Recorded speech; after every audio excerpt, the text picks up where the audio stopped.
به نام خداوندی بخشنده مهربان. سلام علیکم و رحمت الله و برکاته. بیننده عزیز و گرامی، برنامه سیمیکا نیوز شماره 21 را امروز تقدیمتان می نماییم. امیدواریم اگر شما هم معلوماتی در مورد عائله اموال رحمانوف دارید می توانید به اصلاح آن را نویسید تا اینکه در شماره 22 خود آن را نیز جای نماییم. می تواند معلومات شما برایتان عادی باشد، اما برای ملت و مردم آن خیلی مهم است.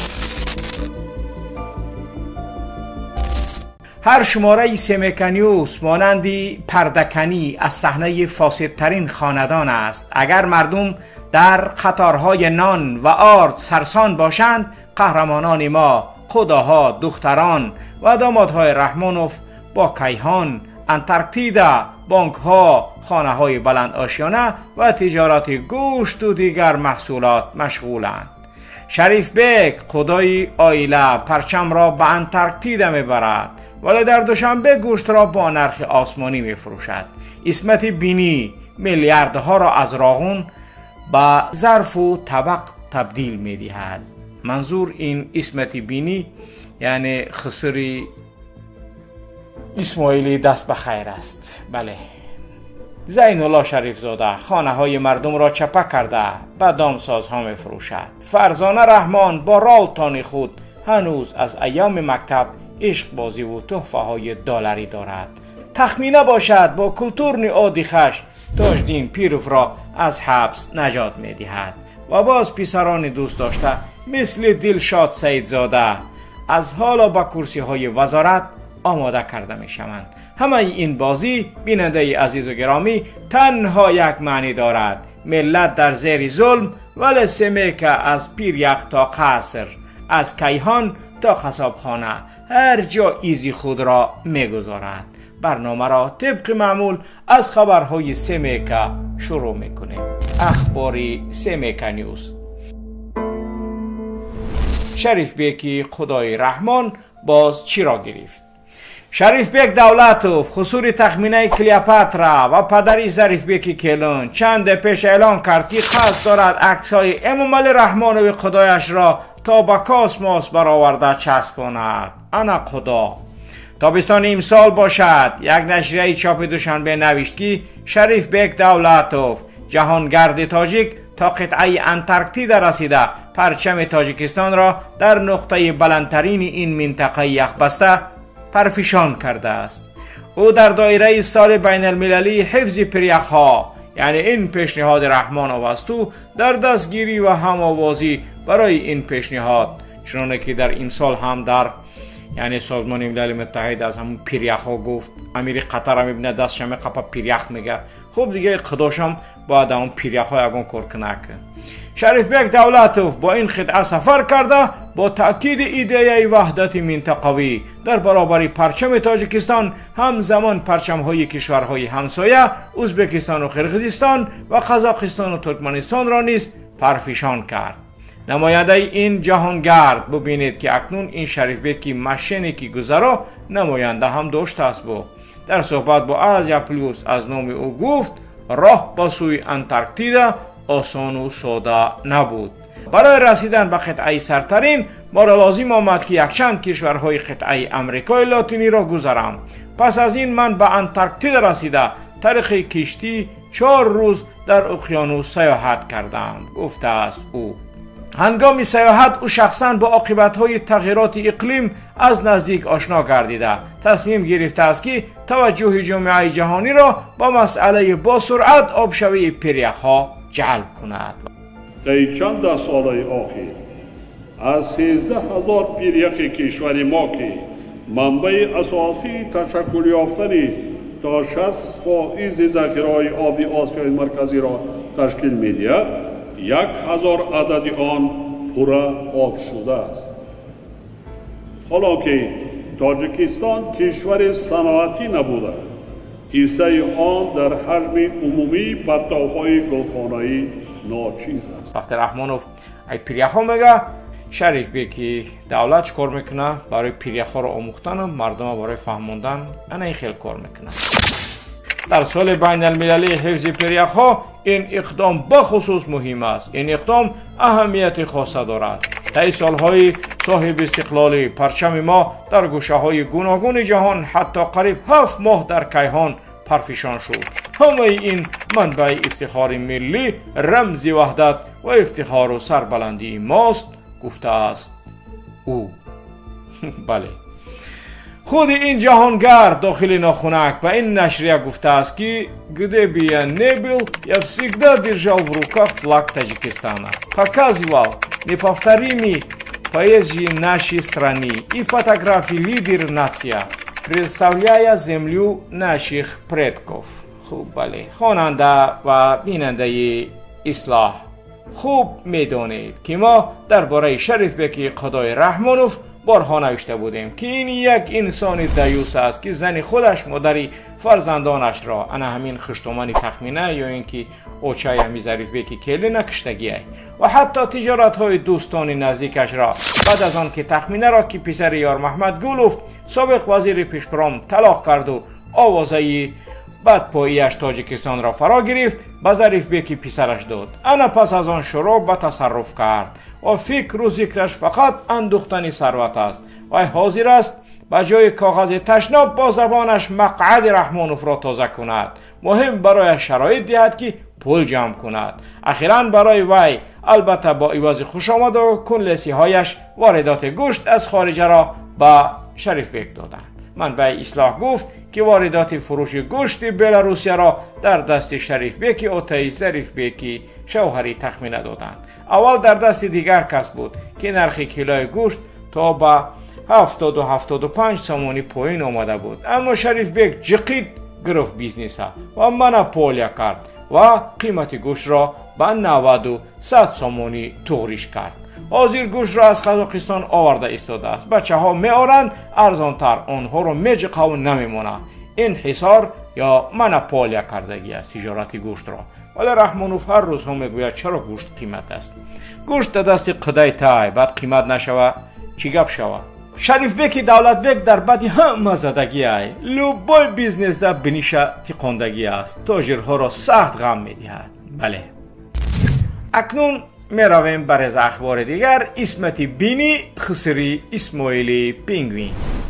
اسمت بینی خسری اسماعیل پینگوین یا اسماعیل دست بخیر، اسمت بینی حالا رئیس تاجیکستان در ولایت ختلان است. بله، یک وقتها اسمت در بخش گسیم ساختمان نیروگاه برقی آبی راغون رئیس محصولات نفتی آن بود. آوازه دزدی های اسمت بینی از راغون همه جا را فرا می گیرد، از جمله به گوش رستم هم می رسد. رستم امام علی تقای اسماعیل پینگوین مهمان اسمت می شود. رستم می بیند که روی دسترخوان همه کاسه و پیاله و طبق و چاینک و چمچه های گرانبها و از دیگر دولت ها آورده است. رستم به اسمت بینی خسر اسماعیل میگه که پول راغونه در جاشمون وظیفه را خالی کن پد. اسمت بینی مال و حال و زمین هایش را فروخته پول را وستنوید می کند. بعداً با مساعدتی باز هم صاحب وفا چند وقت در گاستاندارت ولایت ختلان رئیس شد و حالا هم کار می کند. این را نیز باید ذکر نماییم که اسمت بینی نخست در نفت بازه وحدت کار کرد، همه را خراب کرد و به خاک یکسان کرد در وحدت. برای این کار ناشایمیش او را براغون جای روغنی تر گذراندند. پس از سیاه کردن خیرالله سعیدوف، یعنی خیرالله سعیدوف سیاه میکنه ایرا رئیس راغون، چنانه در بالا گفتیم رستم او را از کار سبک دوش و با تاجیکستان در ختلان فرستاد. این از خدا شدن با این سمکه اژدهار نولت در روغن می شود. همین خلاص یک دخترش گرفتی، یک کچکشون گرفتی، تمام دیگه نولت در روغن است. خوب دیگر این واقعیت های است که رحمانوف نمیتونه این کار کنه. اگر اون چاپلوس هم نمیتونه گفته که نه چنین نیست. مرحمت این فکت است. میتوانید هر کدومی که ولایت ختلان رفته مرحمت بر داخلش تاجیکستان در بپرسی رئیس کیه، میگن تون که انا همین اسمت بنی و بپرسی بکوی که قدای کیه، قدای زویر، یعنی خسر کیه، خسر اسماعیل دست بخیر. پس کجاش دروغ است، کجاش تهمت است؟ بکوی بپرسی که در وحدت چیکار کرد، در آغون چیکار کرد، همش معلوم است. یعنی این یگان تهمت نیست اینجا. بله، اکنون میگذاریم برای اخبار دیگر. زین الله شریف زاده پس رد نیک رستم. زین الله شریف زاده رئیس فرودگاه بین المللی دوشنبه یکی از نفران نزدیک به رستم امامعلی است. زین الله که جای اسمت دولیک یعنی اسمت الله عبدالله زاده را خیلی آسان و راحت گرفت، از پسرد های اساسی و مورد اعتماد رستم می باشد. و پچکه اجازت قرارها برای ساختمان دامهای بلند آشیانه را در دوشنبه و اطراف آن از رستم گرفته به دامسازها با نرخی خیلی هم بالاتر فروخته ایستاده است. دامسازها پشتشان به کوه قاف زدگی مردم بداد آمدند. 3-4 دام 4 یا 5 آشیانه را چپه می کند. مردم را کوارتیر پولی ناچیز می دهند تا که دو ساختمان تمام شدن اجاره شینند. مردم خانه اجاره نمی یابند تا خانه هایشان تیار شدن. دام ها را چپه دارند. سکسیه های 3، 4، 5 و دیگر را چپه کرده ایستادند. برای همین بیننده گرامی، حالا کارد زین الله شریف زاده رئیس فرودگاه از این حساب هم بالای روغن شده است. بله. اکنون رز اخبار دیگر، پیچتی تاجیکستان در دستی ککن و داماد. در شماره گذشته وعده کرده بودیم که درباره ککن اسلام الدین امک بچه رستم، بچه خوب نورالدین اکای امامعلی معلوماتی بیشتر میدیم. او همسر دومی غیر رسمی گرفته است که زنش کانی بادامی است. این زن پسر با نام مهربان دارد که با ورزش باکس مشغول است. مهربان باشد داماد خودی شریف بیگ ظریف بیگ برآمده است. بله، دختری همسر دومی شریف بیگ را با زنی گرفته است. یعنی با ظریف بیگ شوهری تخمینه از یک مادر نیستند، اما باز هم خدایی کردند. از معلومات هایی که به ما از داخل تاجیکستان رسید برمی آید که امضا و مهر این نهاد در دست خود همین مهربان قرار دارد و این پسر همسر دومی اسلام الدین است، ولی به خاطر رابطه های دو جانبه‌اش با سمیکا کسی را انسان حساب نمی کند. او را دو در یک هم می گویند، یعنی دو ودنام. از یک طرف پسر اکای امامعلی یعنی ککنش بچه زن شای، از جانب دیگر داماد خدای رحمان یعنی اوتای کلن خسر شای. بله، شریف بیگ. با قول منبع مهربان که خود را بکسور می‌حسابد در داخل تاجیکستان با هر کسی سازش نکرده با دشنام او را از کار پیش می‌کرده است. می‌گفته است اگر مردی برو یک به یک میزنیم بیرونده، انا میخیل رئیسوی بعضی از با دایوسوش هم زناشون حقارت میکرد. با اکا گفته همین پسان خب کرده دام درون کار میکنن، ولی زناشون آشکارا دروشون حقارت میکرد.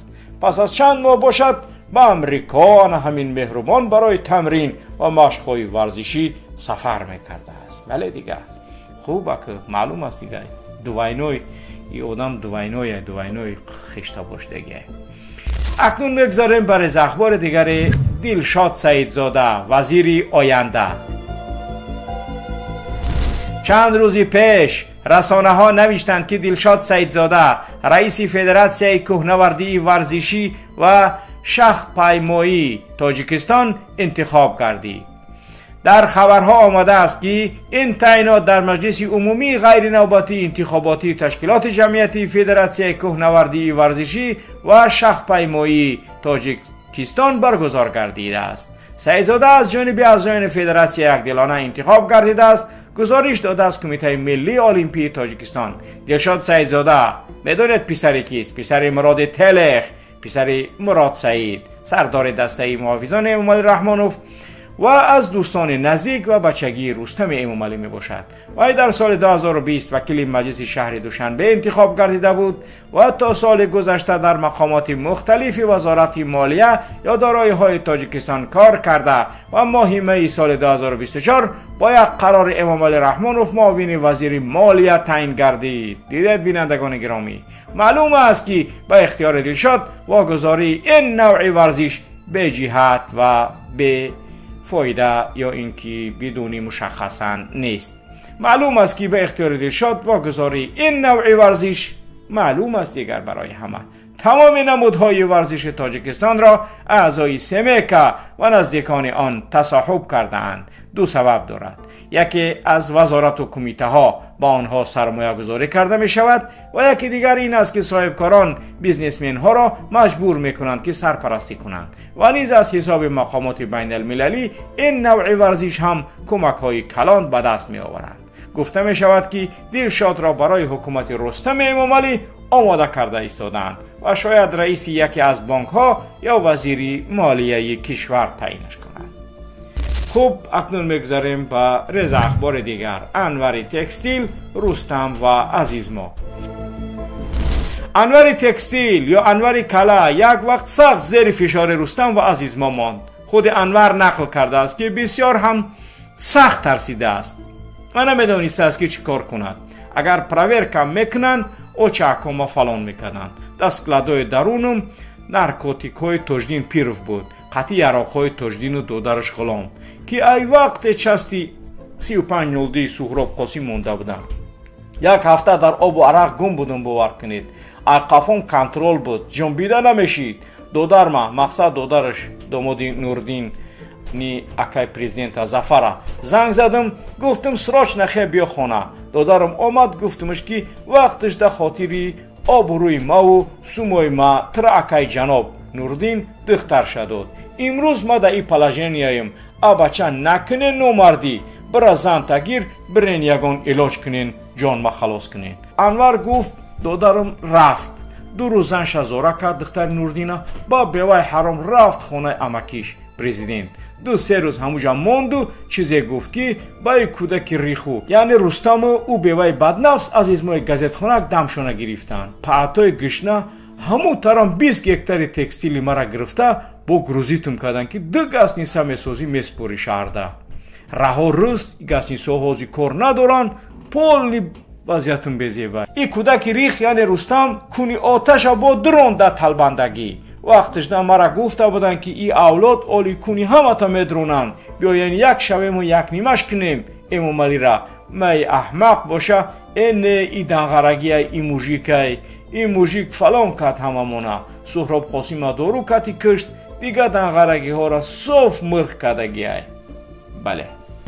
خوب، اکنون میگذاریم برای اخبار دیگری برنامه. اسمت دولیک فروخت و رها شد. بله بیننده گرامی، درست فهمیدید. انا همین اسمت الله عبدالله زاده.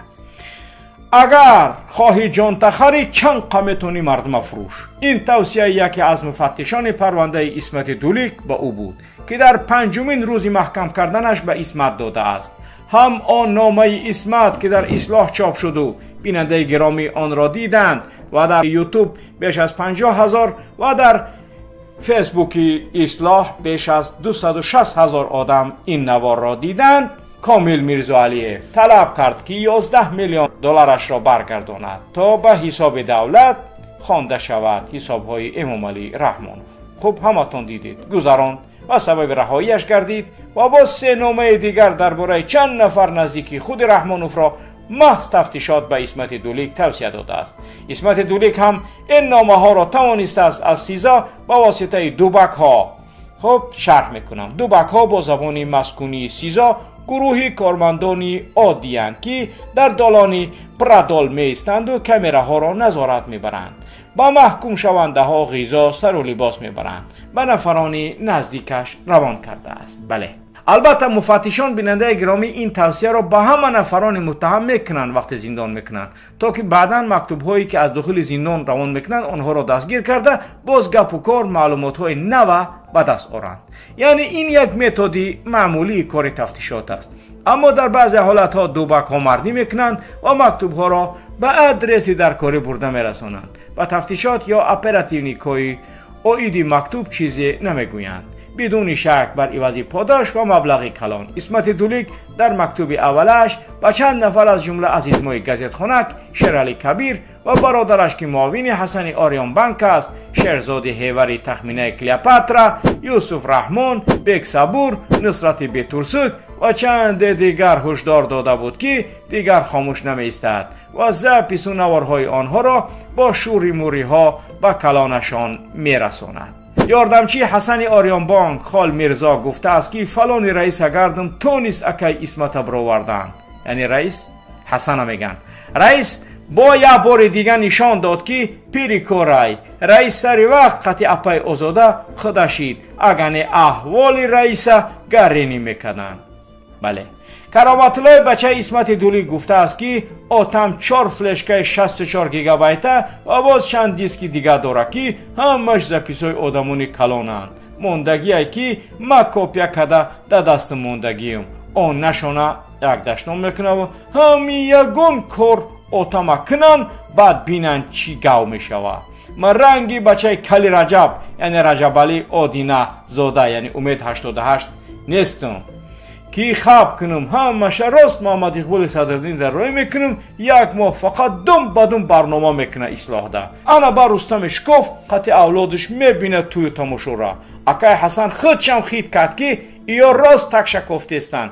اول ماوینشا بردن کشتن اوزی اوتای مرا بردن. نیکی کو امید 88 هم قطع اکای حسن بود. نیکی اکای حسن تو نیست کنچه رستم قطعی کروگش قپا اینا اوتای مرا پولنی جواب میتن. رستم فکر کرد که تمام گبزن هموای نه گشتی سرشا اولی اپای عزیزمو اکای حسن اوزوده زنده هند گب بط نمیرسه اولی رستم.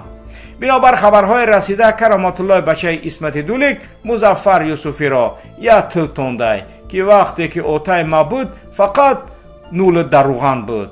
حاضی رنگ و نشانت نیست. مظفر یوسفی یک بار 27,000 دلار یک بار دیگر 25,000 دلار برای کدام کمبودی اسمت دولیک را برطرف کردن به کرامتالله رای کردگی. کرامتالله گفت است که کل حرامی مظفر یوسفی را هم زپیساش هست و باز گفته است که حالا محمد اقبال کمش گفته است در برنامه‌اش. مظفر یوسفی ترک کردگی و وابسته به قضیه آزادشوی اسمت دولیک یک معلومات دیگر هم به دستمان رسیده است. طبق این معلومات برای رهایی اسمت دولیک از مسکو هم میان روها تلاش کردند. یکی از این میان روها عمر کرملیوف بوده است. اینجا باید یک مسئله را خاطر رسان نماییم. در زمانی که مناسبت کرمل یعنی پوتین با رحمانوف خوب نبود، نفر چندین بار به تاجیکستان آمد، باره برای راهگشایی و باره برای شب باکس، باره برای کشادن مکتب و باره برای کودکستان و باره پراستا برای اوژین یا عبید. این نفر عمر نظرویچ کرملیوف است. همان نفر است که میگوییم برای وی از جانب رحمانوف و رستم رئیس راه آهن تاجیکستان کامل خوجا میرزا علیف وابسته بود و هست. حتی در سفرهای دیگری خارجی عمر یک شاگرد یا شاید خویش کامل همیشه با عمر کرملیوف است. در نظر اول این یگان حالتی عجیب نمیتابد، اما اگر خوب اهمیت دهید دیگرگونی ها شاید شود. عمر نظرویچ کرملیوف در روسیه احترام و نفوذی کلان دارد. بعضی از برادران مقیم تاجیک ما در روسیه میگویند که حتی در تعیین کردن راهبران شهرها و ناحیه ها عمر توصیه میدهد و با پوتین به نهایت خوب است، خصوصا در مسکو و پاد مسکوی که عمر در سر پوخ و زندگانی میکند. میگویند که عمر در حقیقت انسان خاکسار و خوب است، دستی خیر دارد. مهاجرانی را که در تگی دستشانند و در این یا آن ابیکتش کار میکنند بسیار خوب تامین و پشتیبانی میکند. ازبک، تاجیک یا قرغیز برایش همچون برادرند. تا آنجا که شنیدیم عمر در رستم در کار، نه اینکه اینها برای عمر. کامل خوجا میرزا علیف با نام عمر ولی با کام خودش کار کرده ایستاده است. کامل خوجا از نام عمر کرملیوف بسیار طوق داده ایستاده است. کامل یک شاگرد داره با نام آدینه رجب مراد. این گپ ها از نام کامل را همان رسانده است. آدینه رجب مراد گفته است که کامل کنکرت نه رئیس شهر رستم امامعلی را فریب داده ایستاده است. اما اسمت دولیک با غیر از آن مکتوب که از کامل 11 میلیون دلارش را طلب کرده است، باز چه تهدیدهای هم و کامل کرده است. منبع میگوید که کامل عمر را برای رستم در مسئله رهایی اسمت دولیک میانه درا کرده است. هنگام آماده نمودن این برنامه سیمیکا نیوز یک معلومات جدیدی تازه عجیبی دیگر هم به اصلاح رسید که میگویند در یک کروگ پس از آزادی اسمت دولیک گفته است که از من یک نصیحت به همه آنانی که در تاجیکستان پول دارید و آبرو دارید، با این عائله نزدیکی دارید، حتما بدونید که یک تا میخپن پلوتون هم تری میگیرن.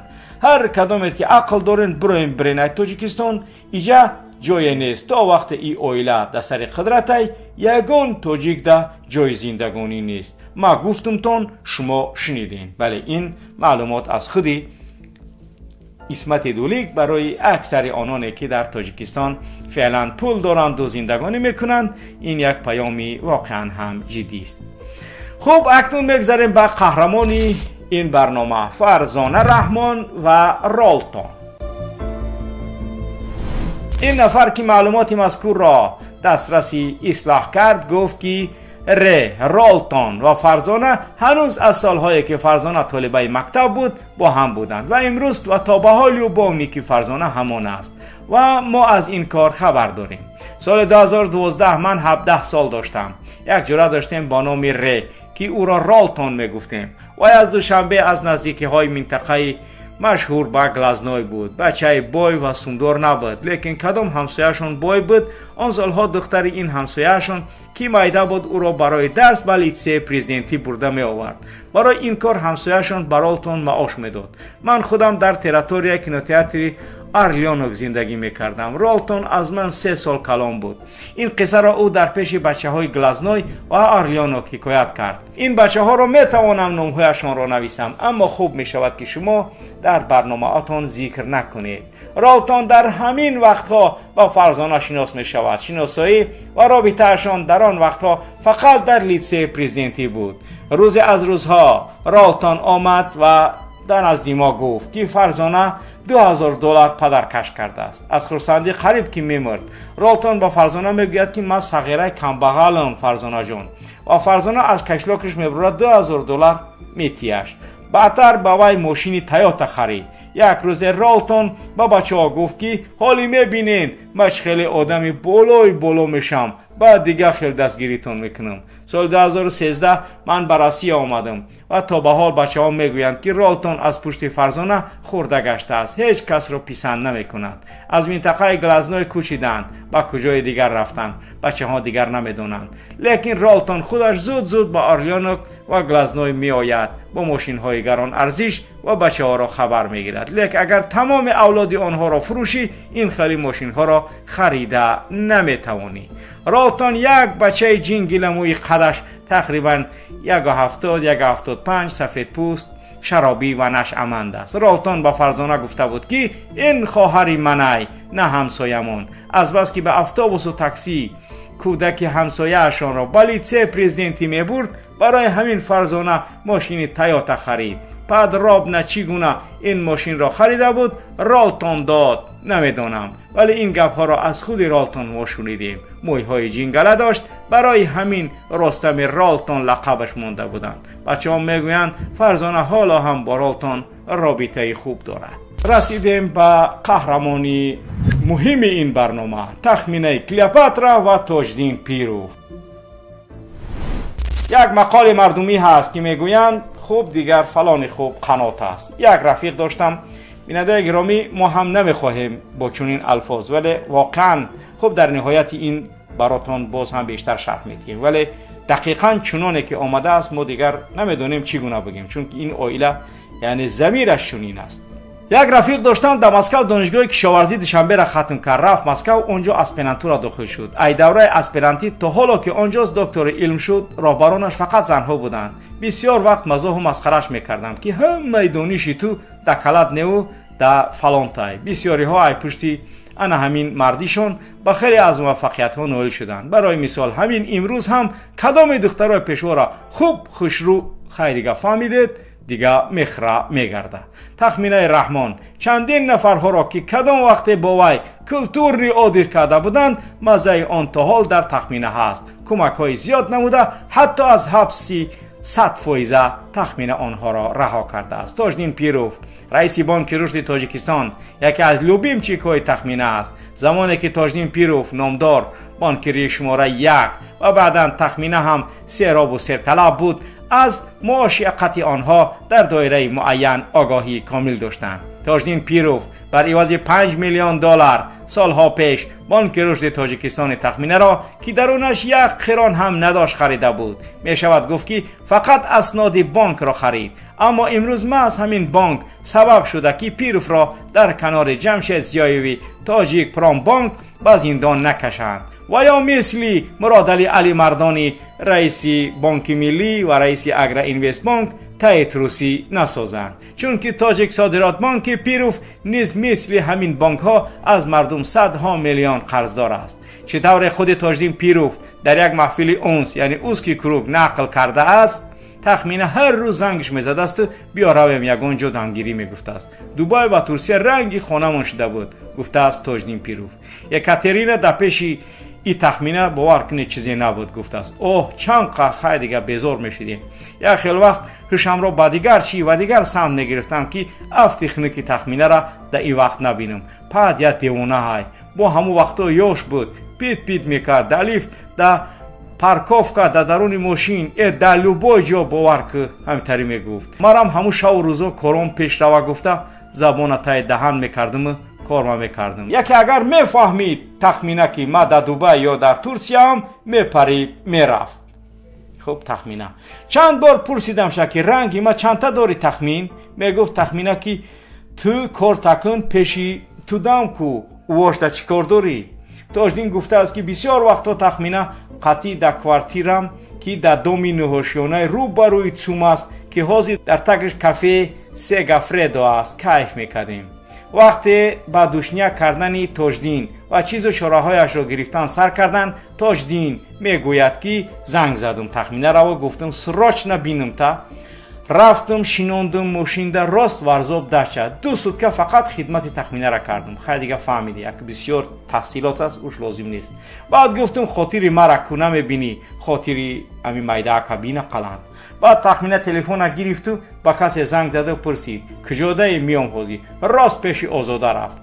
بعدی همو ای قغمم دادن یا 2 چیزا ما گرفتن و نیکی محکمم نکردن. خیسه کرده است تاجدین پیروف.